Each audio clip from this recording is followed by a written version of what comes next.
Welcome to Strategy Talk, where the editors of Strategy Page discuss current events with a splash of history.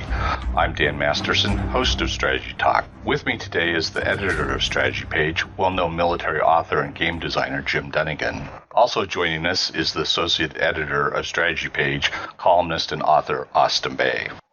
Welcome, Jim and Austin.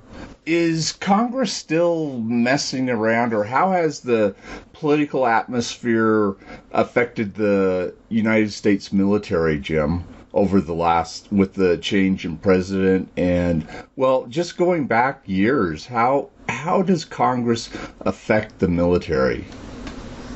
Well, until the end of World War II, when for the first time in our history, we maintained a large peacetime army, and we kept peacetime conscription. It's the first time ever we had peacetime conscription.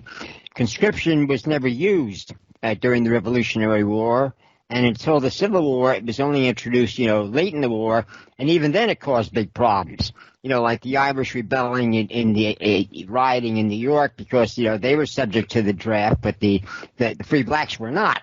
That was not, strictly speaking, a racial, rising, as it were, as it was, against the, the unfairness of it all, especially, considering, some U.S. citizens were not,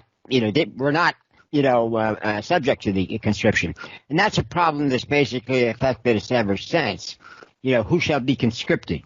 Now, conscription ended as soon as or before the war was over.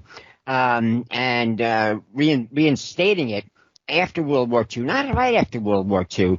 At first, they demobilized rapidly, from 11 million troops in uniform to, a couple of million. But then the Korean War came along, and suddenly we realized that the Cold War wasn't going to be, so hot. It was going to be hot at times. And remember, the Cold War, the idea of deterrence against Russia, not going to war with them because people had enough of war, everywhere. And we didn't find this out until after the Soviet Union collapsed and we got into the archives. The Russians were sick of war as well. That was a contentious issue in Russia, but they kept it a secret. But he realized that peacetime, in extended periods of peacetime, he was a student of history, as was his son. That was a pattern that showed up again and again. If you spend a lot of money on in peacetime, theoretically preparing for war, it rarely ends well. For example, some of the written documents that have come down to us. One was in China, in our Middle Ages, as it were, where they had stored up to 1 million crossbows in case there was a war, because they realized that the crossbow could be rapidly taught to untrained men, and that gives them a formidable weapon against the Mongols or whoever else was usually northern barbarians coming at them. And they found out that these had been allowed to degenerate. A lot of them were trash to begin with, and this caused a big uproar. But it was a feature of Chinese history right down to the present. The communists said they would eliminate it, and they did for about a decade. And then, just as it always does, the corruption came back. That led to eventually, in the 80s, when Mao was safely dead, they basically adopted, what we describe in modern terms as, German fascism, where they kept the police state, but they allowed free enterprise, with some restrictions. They had to basically stay out of politics, and that was Hitler's deal. And Mussolini basically did the same thing. That's what they're going for, but now they still have to pay attention to public opinion, because there's still corruption in the military. There's less than there was, when they started their drive to eliminate the ancient Chinese curse of corruption in the military in peacetime as well as in the spending. But it's a problem. We never had to face it before until, by the 1950s, we were rearming, and we had the conscription again. And there was a lot of money sloshing around that Congress could play with because, hey, they had the final say on what gets spent, how much has got spent. And because of that, and because they approved this senior officers, if you're a general or an admiral, your promotion has to be approved by Congress. Now, normally, that's just a up and down vote. Okay, give me the list. Problem. But once they realized they had the power of that, in other words, if some general or admiral displeased them, they could make trouble legally. And that got worse and worse as years went on. Now, I remember I was writing a book with Ray Macedoni on the reforms of the military after Vietnam, and we met he knew the then current Army Chief of Staff, and we sat down, we had lunch with him, or like extended meeting. And he was complaining about Congress people coming to him, asking him to get the Army involved in social programs. And he says, we're a military, not a social welfare program. But, he was right and he was wrong, because the Congress kept coming with their pet projects to the military, which they would never do in wartime. But it was peacetime, and hey, what's the harm? And now we're seeing a culmination at it with the latest, thing about, teaching, enhanced diversity, the CRT and what have you, and all sorts of other stuff. Now, I dug into that, and it turns out, officially the military says, yes, sir, we're doing it, sir. They're not. It's a nudge, wink, wink thing, where they pretend to do enough to, or basically do enough press release, implementation of the program, without incurring the major wrath of Congress. Now, there are people in Congress on both parties who are cautioning a lot of times, confidentially, especially the Democrats, that this is killing us, which it is politically. But the military can, for a while, hold the line, as it were. But at the same time, there are other problems, like the zero tolerance for failure. That came in decades ago, and we reported on that several times, the impact that was having. And as Alan Lofi pointed out in different pieces he wrote, was that during World War II, some of our best commanders were guys who would have been discharged in the current peacetime Navy because they made a mistake. When their ship ran aground, they did this, they did that. They were a bad, dinner guest. And that's no longer allowed. So we're already losing a lot of good senior commanders. Indeed, a lot of people in the military believe that the senior leadership is totally compromised, or largely compromised, except for the Marines. And look at all the bad press, all the bad mouthing they get from Congress over that. But they hold the line. They're still holding the line. I don't think anybody wants to really, get after them on CRT and the latest stuff, because the Marines will, they'll go down fighting. But they still have. First, we reported on the retention problems they were having, especially after 2008, when they had the big budget cuts, because the major fighting in Iraq was over.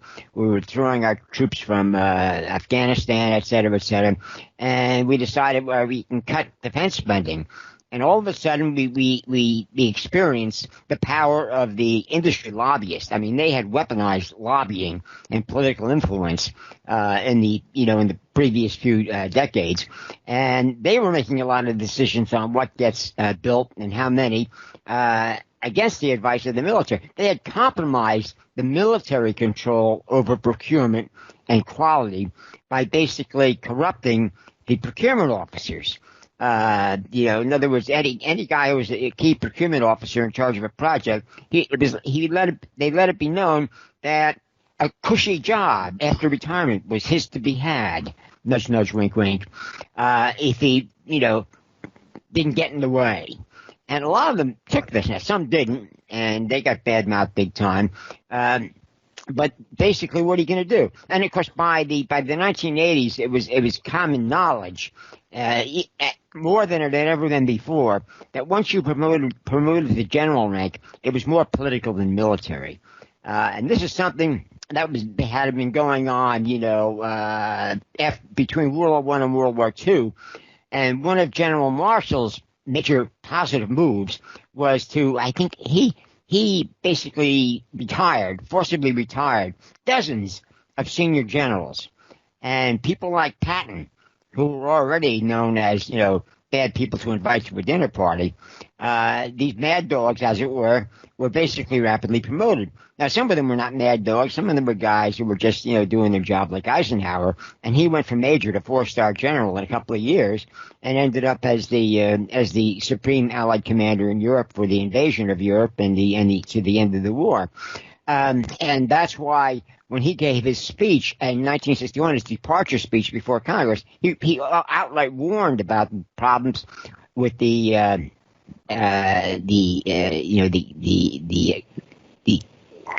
industrial complex, and the problems that would have down the line. He was politic enough to know he didn't have to mention the congressional, to the military industrial complex. It was understood by anybody in Congress who agreed with him, and he would have taken a lot of death breath if he hadn't. But one reason he ran for president in 52 and won was because people were really upset at how rapidly the military had declined up until the Korean War broke out, and how unprepared we were, and people wanted answers. And of course, the answer was, a lot of those decisions were political. I mean, Truman, and I won't criticize him for this, but he was under tremendous pressure to end the war as quickly as possible. And when they brought out the A-bomb, and they said, we used it, some said, this is going to be terrible. But somebody pointed out that it was no worse than the firestorm raids that General LeMay had come up with to get at the Japanese tendency to put a lot of small industries in cities, family industries. Sometimes a machine shop run out of the back of somebody's house. And unless you basically obliterated cities, you were not going to basically cripple Japanese aircraft and weapons production in general. And as we saw in Saipan, the Japanese had been able to mobilize the civilian population to not only fight, but if they couldn't fight, to commit suicide. And there were pictures which became, notorious, as it were, of American troops trying to stop, Japanese women and their children from jumping off cliffs rather than surrender to the enemy. Now, I don't know what Hirohito thought about this. He did stick his neck out and risk a military coup again, or a complete military coup, not the one that basically hit, after World War I, that put the army, what do you call it, the army in charge, and the Navy basically going along. And he said, we got to surrender. And they did, and that was the end of it. But, analysis, there were two kinds of analysis after the war. One was the fact that the war plan, even before the invasion, Operation Olympic, was to take place, which several of my uncles would have been involved in, up front, as it were, was that, Japan was also already suffering enormously because we had thrown a naval blockade around Japan using light naval mines and submarines and air power, and no shipping was getting through. And that was critical because Japan no longer produced all of its own food. So, they were pointing out that if we didn't invade, the war would go on for another year, but the millions of Japanese would die from starvation. And if we invaded, there would be hundreds of thousands of Allied deaths, mostly American, but there would be millions of Japanese deaths based upon what had happened in Saipan. There was no reason to believe it was going to be any different. So there you have a situation where politics, trumped military strategy. The Japanese were totally out of control, and the Americans, there were a lot of people counseled not to use the atomic bomb. It was terrible. That turned out to be wrong. It ended the war a lot more quickly than more firebomb raids because the Japanese had already braced themselves for firebomb raids. But when they saw one B-29 could drop one bomb and do as much damage as hundreds of low-flying B-29s with incendiaries could do, and they didn't know we only had two of them ready to go. They said, we can't fight this. Or Hirohito said that. A lot of the senior army people said, no, we can. We fight to the death. We are Japanese. Hirohito turned out to be more Japanese than the generals because he made the announcement, again, which was touch and go because the army already had a plan in place to seize Hirohito and declare him temporarily insane or whatever. Anyway, that was halted. because here they still had loyal men, as it were, in the military leadership, especially in the Navy. The Navy, of course, was almost all gone by then. And it ended. But we have similar situations, now where we have the longest period of peacetime, heavy military spending in the United States. And as we reported, again, back in the 80s, that there was more and more corruption, as it were, of the upper ranks, to basically follow instructions from Congress, not from their military chain of command or for military needs. And it meant that the senior leaders, this is a complaint that was made by junior officers, captains, lieutenants, majors who were getting out instead of staying in.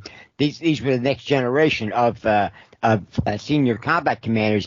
They were getting out because they realized unless they wanted to face, this hellfire of paper bullets, as they put them, as this term came to be used, it just wasn't worth it. They were there to fight an external enemy, not an internal one.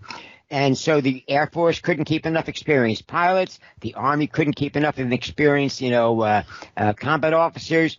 The Marines kept their people. They always had more than they needed because they never basically succumbed to this. The Marines were always known as troublesome, by Congress.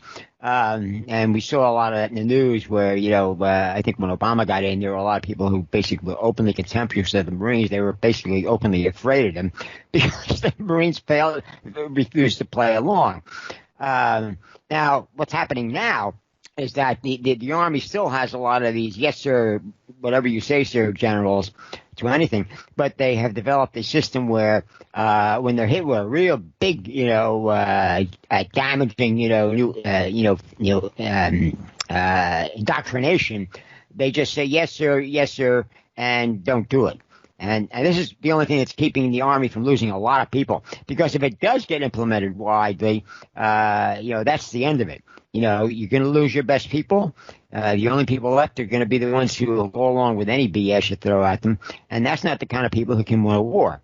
And, the Marines might be the only ones left, and we'll only find out if there is another war, and we'll find out the only troops we can depend on are the Marines, who are, less than, 10% of the military. So there it is. It gets worse and worse. And there's no cure except for basically cutting back military spending. We already got rid of the draft, and basically giving Congress less to corrupt, less, how should I put it, loot to fight over. Because that's a problem in all countries.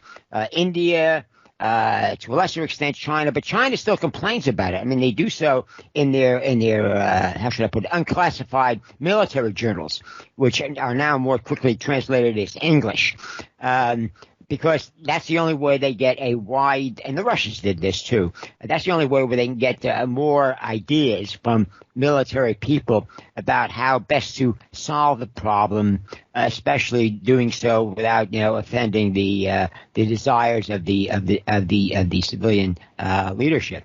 Of course, the Chinese Army is unique in that when you join the Chinese Army, you do not take an oath to defend China, you take an oath to defend the Chinese Communist Party, which the Chinese have found is becoming more problematic because they are being hit with the curse of affluence. They never really realized how bad this can be because the population is starting to shrink, and a lot of the single children, when the period when they had the one-child policy for about almost 30 years, a lot of these kids, join the Army. They have conscription, but basically they rely on volunteers because they have such a large population. They started shrinking their army to a Western-style army, fewer troops, but, better trained, better armed, and they are better armed now.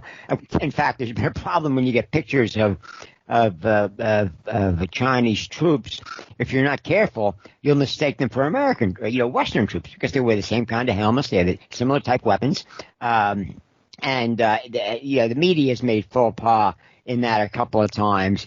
But that's what's happening. The question is, without solving the problem of getting people, because after a while, college education. Oh, by the way, I think it was 2008 or 9, China decided that all their officers should be university graduates.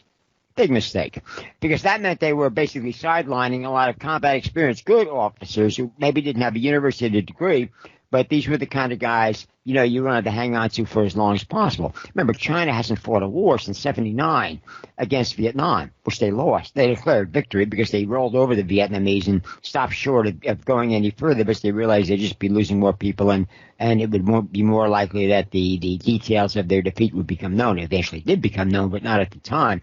And that is something that lingers in the minds of the Chinese. But the corruption hits everybody. And we're probably just the biggest victim because we have the biggest military in the world and the highest portion of the military spending. In fact, worldwide, we're still spending 39% of all the money worldwide spent on the military. Chinese are close again. They're up to 13%. So, Austin. Yeah. What do you think about Congress tinkering with the military? Well, I want to make it's a tangential comment, but about Truman's decision on the bomb. I've read this in at least two different places. There were interviews with Truman after he was no longer president, reflecting on that decision. And he said there was no other choice as far as he was concerned. And one of them, and I think the book, Dan, is called Harry Truman Speaks. It was put together out of a series of long interviews with the tape recorder running. And it was a tape recorder. And a tape recorder running when Harry Truman was going could be a dangerous experience. But he said he could not face the families of soldiers who died in an attack on the Japanese home islands. He thought about Okinawa. He saw Jim mentioned Saipan, but he saw the absolutely horrendous battles on Okinawa. And when the Manhattan Project, he was briefed on it because he'd been in the dark, and then now he's president. He had some hints about the program, of course. He said there was no choice, and he was adamant about it.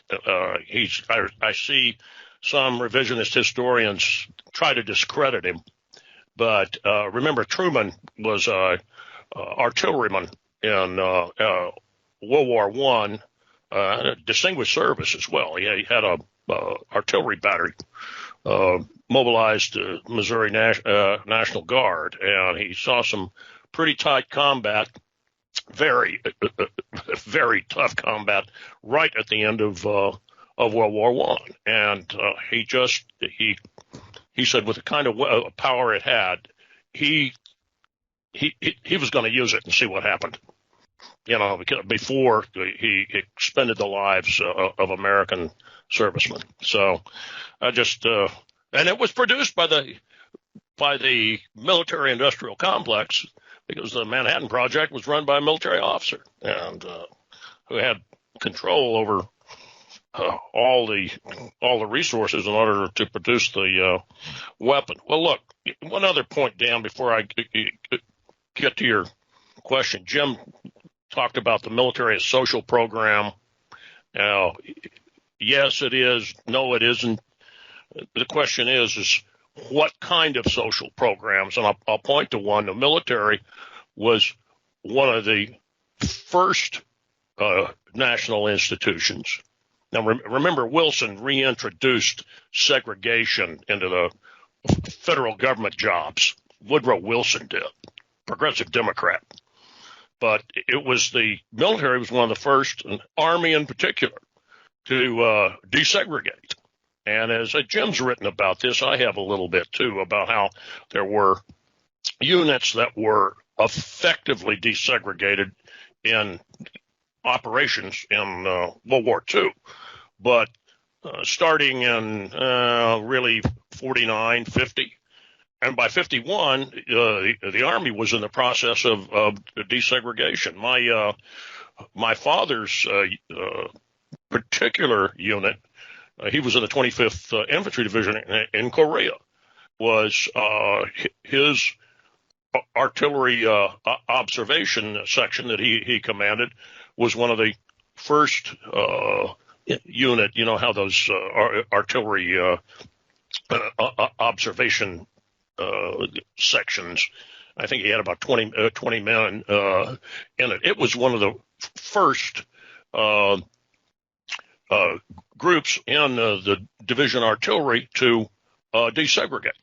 And it was a social program.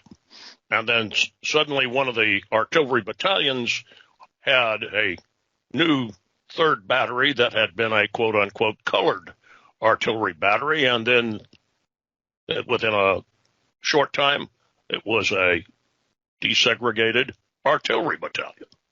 And that was occurring in the fall of 1951 in a deployed unit. Social program? Absolutely. Problems? My father told me at least 24 times, next to none.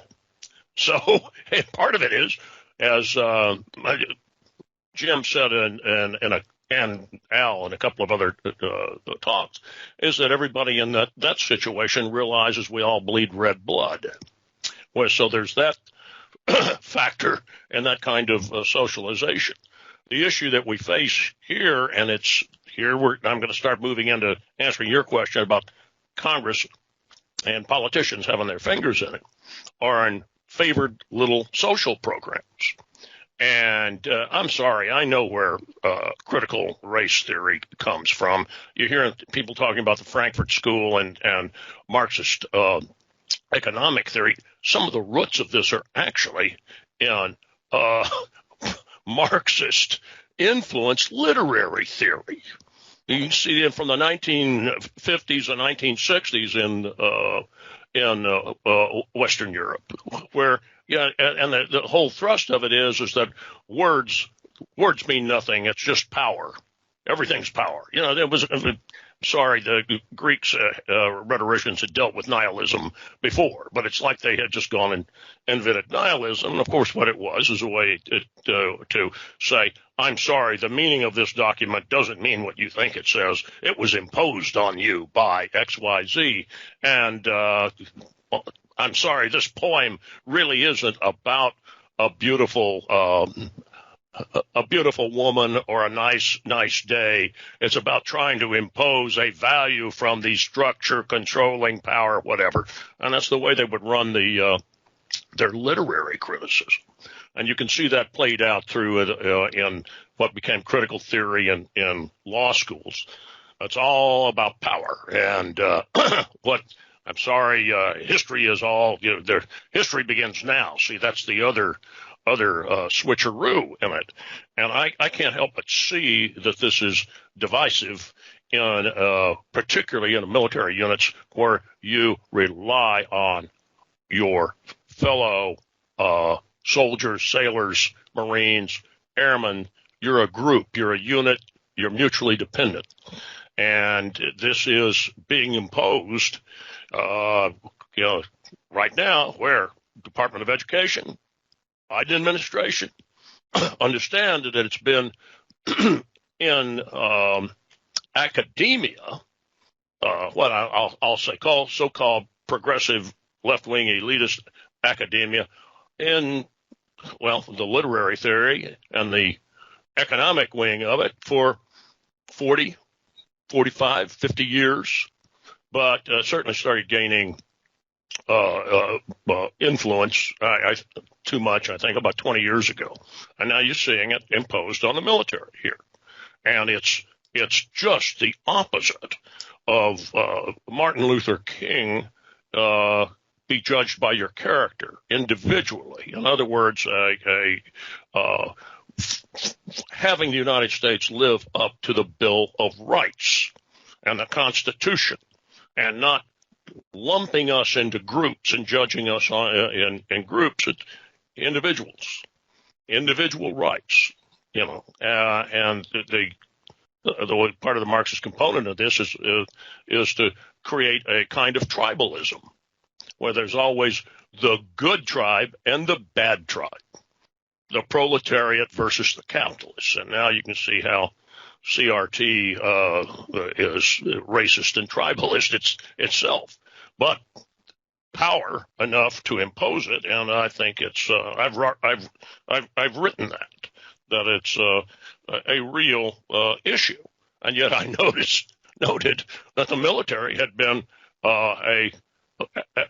used as a means of desegregation. And you look back to some things that were going on during the war, that there were individuals who saw this as an opportunity to end an injustice. It was consciously discussed, including by some senior officers who happen to be white, predominantly, on this, saying we can do this, and they received support across the board in parts of Congress. Remember, the Republicans, the abolitionist party, the real abolitionist party, and in the Roosevelt administration. Now, let's go on to where Jim was talking about the costs. I'm going to bring up Hyman Rickover. Remember Hyman Rickover, the nuclear navy? One of the most important admirals we've had in the last, and we've had a bunch of them, in the last 120 years. Great deal of prescience, great deal of foresight, and he was politically savvy if there ever was a military officer. So was Eisenhower. But Rickover was noted for telling his staff when he hired them, when he hired somebody or brought a new naval officer or civilian technical advisor in his staff, he said, look, Congress is only going to fund one ship. It might fund two ships. So when you put together the proposal, you build the best ship, design it, and don't worry about the cost. They'll fund that one ship.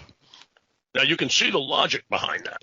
Of course, he's building up a nuclear navy, submarines, and then surface ships as well. But he says he was playing to what he said was, that's the way that the congressional committees will look at it.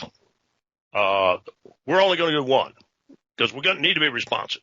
So we're going to build something that's as multi-capable as we can do it. There's nothing wrong with what Rickover wanted to do, but here is what happens over time. Jim sketched this. I don't know how many. I know we've really only got two, or depending on how you call it, 2.5 companies that are building major naval vessels.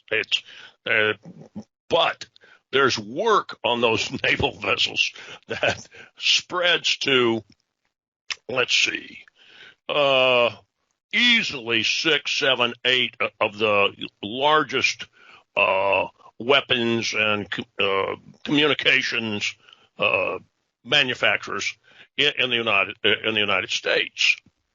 Same thing tends to happen with expensive aircraft programs, and congressional representatives want to see their section, their district, get a fair share of the work. That's because the interest, okay. And what happens is that it begins to add X% to the cost of weapons programs and production costs, and is spread out. Jim already talked about this. All the lobbyists saying we can't cut this and we can't cut that. And so lost in the process, or disappearing in the process, is a substantial portion of the budget money that's not going to produce, towards producing new and usable weapons. Is it a problem? I've just described. Is there anything wrong with a congressional representative wanting the business in his or her district? No, there's nothing wrong with it. But it becomes a type of, systemic corruption. And I'm making fun of, critical race theory there to some degree, but it is. It's not exactly corrupt, but it is not productive. And it comes back now. We started off talking about Eisenhower's goodbye speech in, 1961? 61, yeah. Yeah, 61. That's what he delivered it. Wasn't it just before he left office? It's farewell address to Congress. No, yeah, that's it. Is that he saw it firsthand, and it produced amazing things. The Manhattan Project was military, industrial, congressional, as Jim says, political, American at its finest. Was also in the middle of a war. But look what it's become. It is a problem, Dan, and it's a problem. And as you look at it, and from several aspects, and well, gee, is there a way to do it better? And Jim, you said there wasn't a cure, but I'm going to say there is a cure, but I don't think it'll happen. And that is you elect representatives and senators who are aware of this and say, we're not going to let the behemoth command us. We're going to command the behemoth. And don't, Austin, you be too idealistic. But you're probably right. But that is that is what Ike was warning us about. And now we've got it, Dan. Do you disagree with that, Jim? No, you had a certain amount of it even during World War II, where they had to make decisions on where to put a lot of the new military bases they were setting up, and a lot of them basically they could place it, put it several different places, but they ended up putting them in areas that were most politically expedient, as it were. That's why a lot of new army bases ended up in the South, because the South was still smarting, as it were, from the Civil War.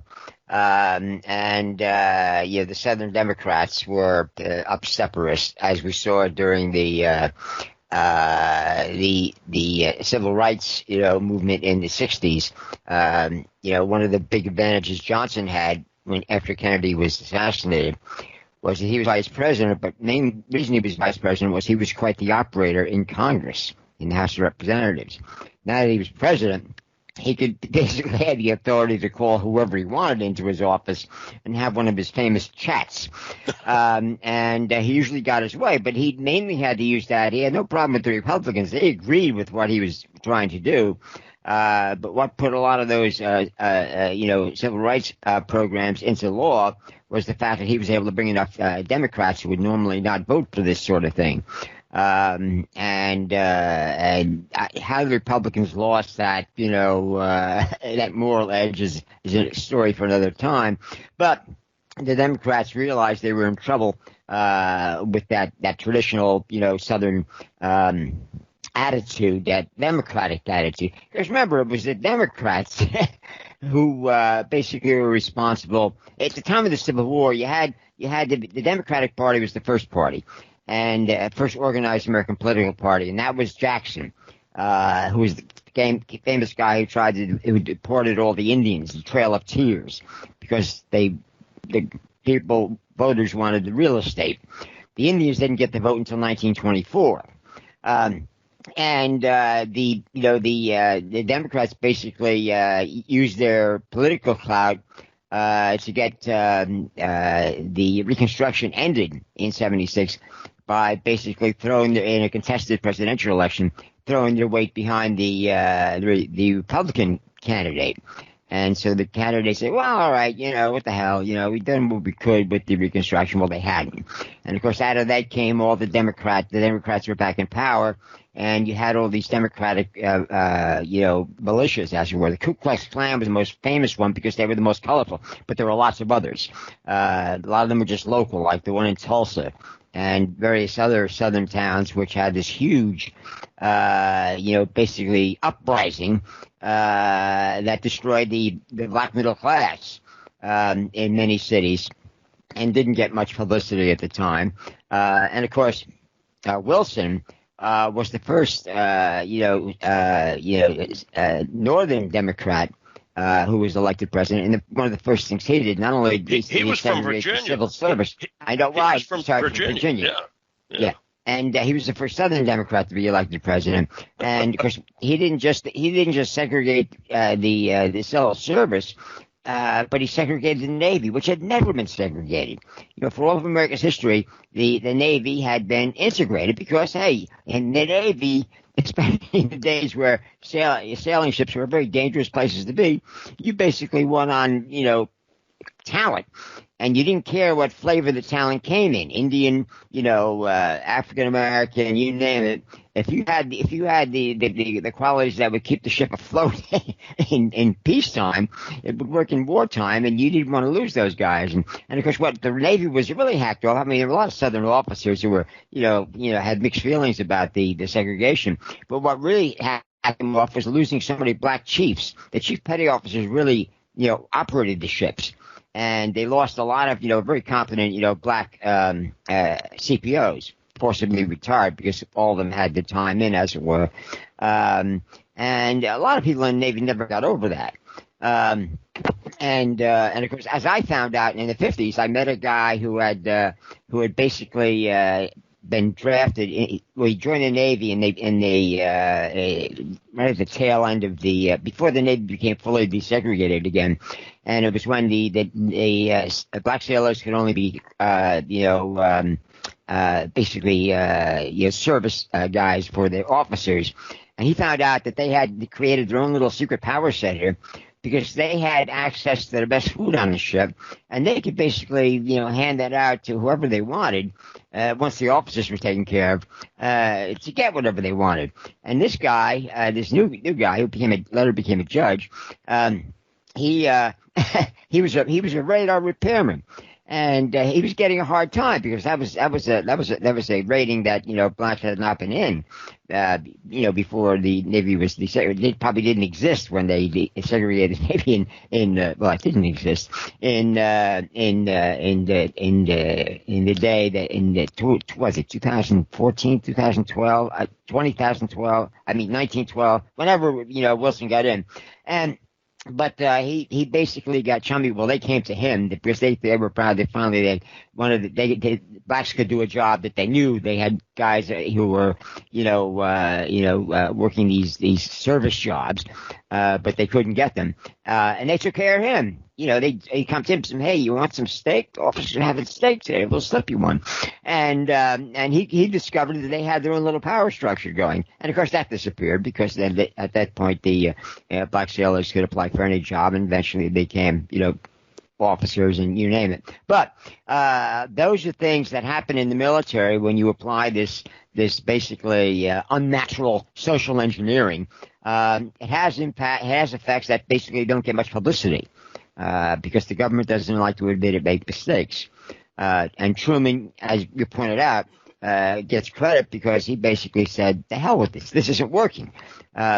He, in World War I, he found out, there were a lot of black Americans who were fighting in the infantry, but they were doing it for France because that was the compromise we made. We're not going to have all black, infantry units or divisions showing what they can do, because that means they'll come back after the war and be all uppity and troublesome and what have you.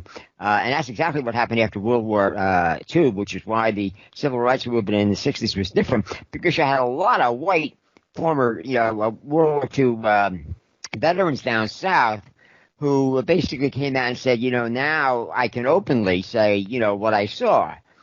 because right after the war they were suspect because they were known in many cases to have served in units that were informally, as Austin put it, informally integrated, and even the Marines. And there was one Marine general, God, I forget his name. He basically, during the war, he said, blacks aren't suitable, to be Marines, but they had to basically allow black Marines doing service jobs into combat units because they were running short of men towards the end. And at the end of the war, he said, I was wrong. That's what the Marines will do. And the senior Marine general said, we're wrong. They make very good Marines. So he says, now we have light green and dark green Marines. They're all Marines. And from there on in, the Marines had no problems with, desegregation. The Army had similar experiences because they basically had no compunctions about, transferring the black service troops from engineering or quartermaster or transportation units to combat units because they found out they had plenty of volunteers and they needed them. And when they got into the front lines, they served quite well, as expected. I mean, the old timers, remembered their Civil War history, where you had the black units. In fact, even during the Revolutionary War, you had the first, crisis over the racial problem, which the South basically monopolized. They refused to fight alongside black troops. Now, the Revolutionary War units from the New England states were integrated, and this was abhorred. So Washington had to dance very carefully around this. But covertly, a lot of Revolutionary War units would, bring guys in and just, say, what? No blacks here. He's an Indian, and they got away with it. But in peacetime, there's nothing to hide behind, as it were. And the segregation came back. You only had a few segregated regiments, the 2 infantry regiments and 2 cavalry regiments in the West, again, which distinguished themselves. But the white officers knew, if word got out, which it eventually did, this was the end. I mean, another thing that really got covered up by history, by Hollywood, was that the cowboys were always depicted as white guys. In fact, half of them were Hispanic or blacks. But this didn't photograph well, apparently, as far as Hollywood was concerned. Some of them were Indians. Some of them are Indians, man. That's the other thing. Exactly. Well, I mean, they would publicize the Indian scouts. But yes, some of the troops. Cowboys. I'm talking about cowboys. For example, cowboys, yeah. But the thing is, like some of my Lenape ancestors, my great grandmother married a Civil War veteran, and I made inquiries when I was young. When I learned about Jackson, he says, well, I found out the deal was if you didn't own property, if you were Lenape that didn't own property, and a lot of them like to hang out to property. A lot of them were not living on. There were no reservations, but they owned property and they farmed it and they dressed like whites. They spoke English. The Lenape language didn't die out until late in the 19th century. I mean, it's still around, but I mean, it was, my great-great-grandmother could speak it, and I think until the late 19th century, you didn't hear it. But they basically invoked the old medieval rule for serfs. If you got to a city and stayed there for a year and a day, you were freed. And that was an informal rule that was generally recognized. And the Lenape basically, and a lot of Indians in different parts of the country, especially in the East, they got away with that because, in my case, they were the Canarsie of the Lenape, and a lot of them didn't get removed by the Jackson, removal edict because you couldn't find them. They weren't living together. They didn't own property. They were living in towns, mostly in what is now Brooklyn and Queens, and they basically said, we're not Indians, we're Portuguese. Or if it was summertime and everybody darkened up, they said, we're freedmen. So with a little guile, you can survive it. But again, most of them are still out there. Most of the recognized Lenape tribes that still exist are out in the Midwest. They shared reservations with the larger tribes that were already out there that were concentrated in reservations. So this is a long time problem. And it always backfires, because, Martin Luther King was correct. It's the content of your your character, not the color of your skin. and that's something people found out, especially late in the 20th century, when it was noticed that a lot of prominent engineers and scientists and what have you had just snuck in there. They'd gone to college, they gotten STEM degrees, science, engineering, math, and technology, and they done very well. And basically kept quiet. In fact, one thing you don't hear about in this argument over race in America is that the blacks economically made tremendous strides after the 60s with better access to education and what have you. And a lot of them who made it basically kept quiet because they realized that if they don't know we're here, they won't come after us. And so you had this basically, for safety's sake, we're not going to basically, broadcast what we're doing. But you saw a lot of suburbs and around like even Washington, D.C. And New York City and other major cities, which were full of college-educated, professional, African Americans, and they were not rioting. They were not, basically agitating Congress to give them reparations or anything like that, because they basically done, Martin Luther King suggested, and many other, prominent, African American scientists in the 19th century, and of course, politicians got to do what politicians do. What they did to the Irish and every immigrant group that came in, like the Africans came up en masse, after the Civil War, as if they were coming from a foreign country, which in many respects they were, into the north. And they moved into cities, and politicians, first white, then black, basically organized them. He says, well, you got to say, your victims, you need this, you need that. What happened was, like happened in the 60s with the, the welfare programs, which were finally, how should I put it, repealed in the 90s by Democrats, because everybody realized this was not working. Was they basically said, we're not going to provide schools and what have you. That's why a lot of educated blacks move to the suburbs where they can control the schools and they maintain the quality of the schools and what have you. They basically want to have somebody there who will basically vote no matter what. For urban politicians. Again, this is something that goes way back from, especially one of the great first waves of mass immigration. First the Irish and the Italians and the Jews and what have you. And then, of course, after especially in World War One, especially in World War One, you had a lot of immigration from the South. Basically, they filled jobs that there was nobody else available for. And they wanted to hang on to those jobs, and a lot of them did, and their kids went to college and what have you. But they didn't become a political movement for a lot of the blacks. The NAACP ostensibly did that, but they basically became captive to the demagogic urban politicians who were not interested in the goals, the stated goals of the NAACP. They were occupied in keeping voters that they could control, in the urban cities. And this is a problem nobody wants to talk about, right? Because it's political poison. So Jim and Austin, we're out of time, and so it's time to wrap this up. And we'll talk to you guys next time.